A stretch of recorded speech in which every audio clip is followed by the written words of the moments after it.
সাংস্কৃতিক শোভাযাত্রার মাধ্যমে 3 দিন ব্যাপী কর্মসূচি শুরু হয়েছে ধর্মনগর মহকুমাধীন পূর্ব কদমতলা এলাকায় আমিজা ইংলিশ মিডিয়াম একাডেমির।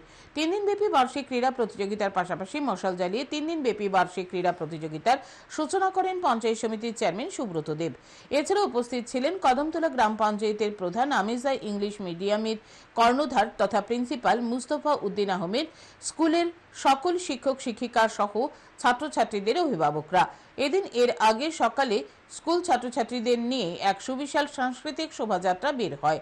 শোভাযাত্রায় শিক্ষার্থীরা সুসজ্জিতভাবে আমিজা ইংলিশ একাডেমি থেকে বের হয়ে কদমতলা বাজার পরিক্রমা করে কদমতলা থানার সামনে এসে ঘুরে পুনরায় স্কুল প্রাঙ্গণে এসে শেষ হয়।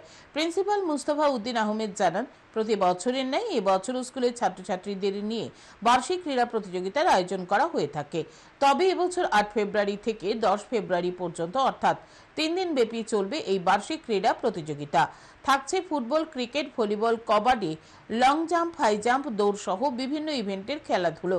তিনি আরও জানান, এই ইংলিশ মিডিয়াম শিক্ষা প্রতিষ্ঠানটি 2018 সাল থেকে পথ চলা শুরু করেছে।